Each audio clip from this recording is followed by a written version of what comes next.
这个故事如果你听起来不累，那么你的听力水平在生活中是完全够用的。要持续提升英文，记得点击订阅按钮。我们开始吧。 They all talked brave in the dark, until the cat began to move. Long ago, in a stone house near a busy road, there lived a large family of mice. They were not wild heroes. They were small, soft, and careful.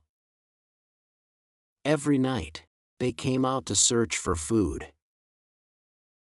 Breadcrumbs fell from the table. Cheese skins lay near the wall. Life was not rich, but it was enough. Then the cat arrived. The cat was gray, heavy, and quiet. His paws made no sound. His eyes caught light even in low fire. On the first night, a young mouse did not return. On the next night, an old mouse was gone. By the end of the week, fear filled every hole in the wall. The mice stopped singing. They stopped playing. They ate fast and ran faster. Some did not leave their holes at all. Hunger fought fear every night. One cold evening, the mice met under the floor. The air smelled of dust and old wood. Many eyes watched the dark. No one wanted to speak, but silence felt worse. An old mouse with a torn ear stepped forward.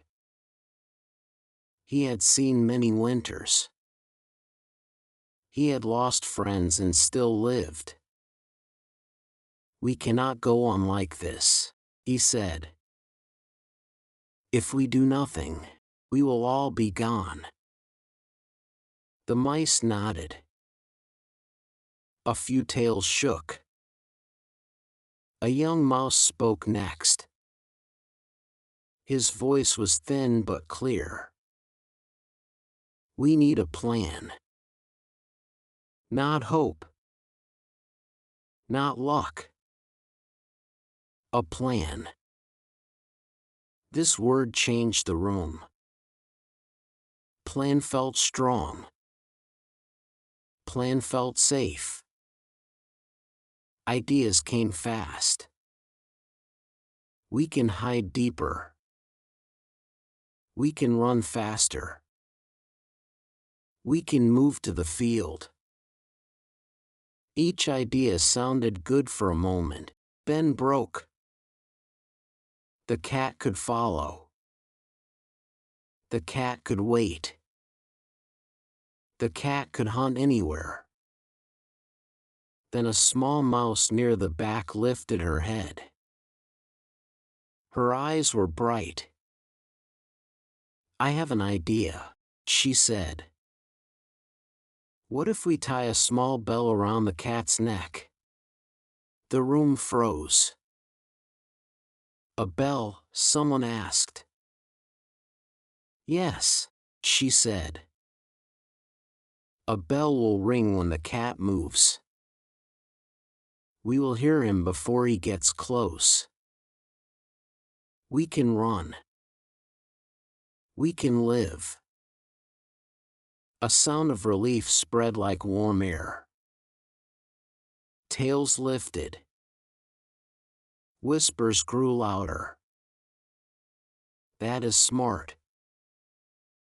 That is easy. That will save us. For a short time, fear left the room. The old mouse with the torn ear raised his paw. It is a good idea, he said. Very good. But who will put the bell on the cat? The room fell silent again. Eyes dropped to the floor. Whispers died. The bell felt heavy now. No one moved. The young mouse who spoke before opened his mouth, then closed it. The brave words from earlier had no place to stand. The idea was perfect. The action was deadly. That night, no bell was tied. The cat kept hunting. The mice kept hiding. Days passed. The story of the bell did not die. It traveled through the walls, through other houses, through other towns.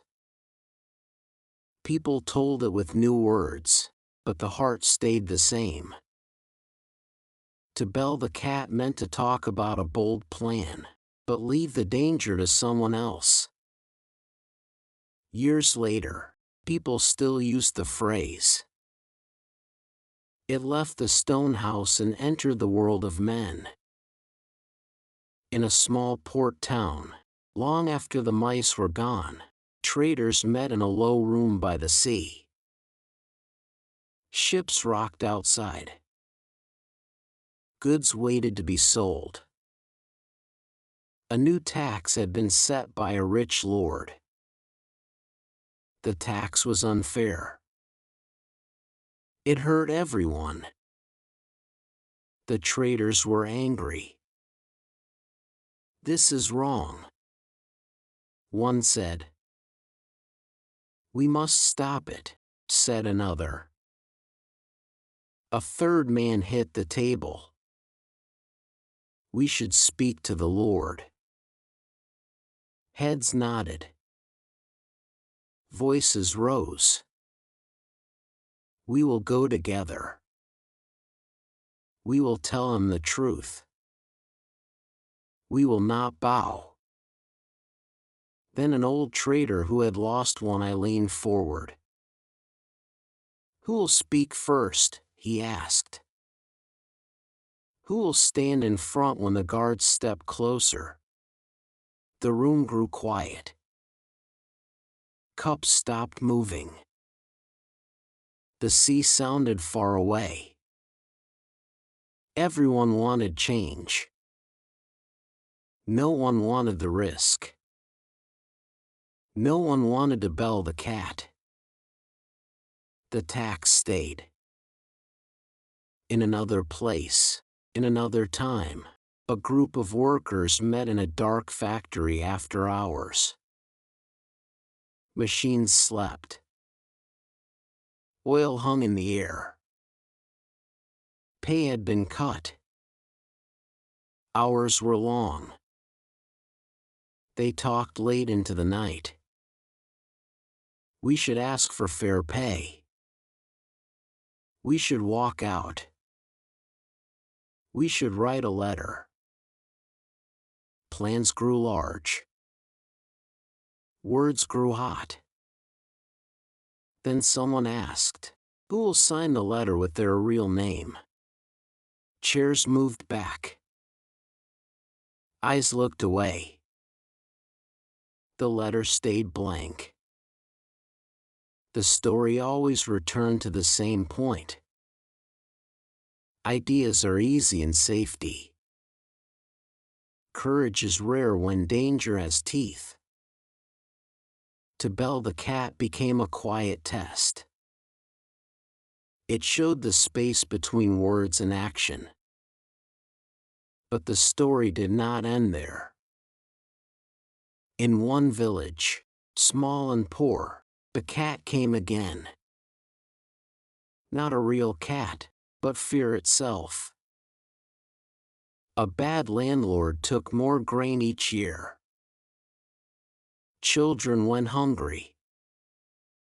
People met, like before.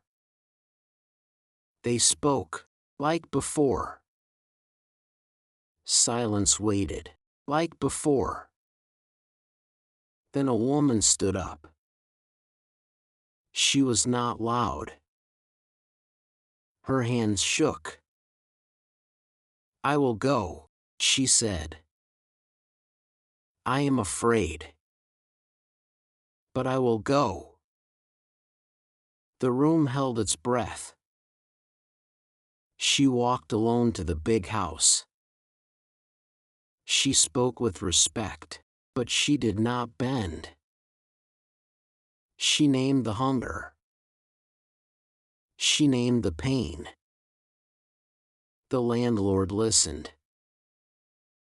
He did not smile. He did not shout. He thought. The next season, the grain stayed in the village. The bell rang. People remembered her name. Not because she was perfect, but because she acted. This is why the phrase still lives. To bell the cat is not about bells or cats. It is about the moment when talk ends and choice begins. It is about the weight of fear in the hand. It is about the step forward that no one wants to take. Every day, small bells wait. At work, someone sees a wrong rule. At school, someone sees a kid left alone. In a family, someone feels a truth that hurts. Plans are made in quiet rooms. Words sound brave. Then the question comes. Who will do it? When you hear the phrase to bell the cat, remember the mice in the dark. Remember the silence after the question.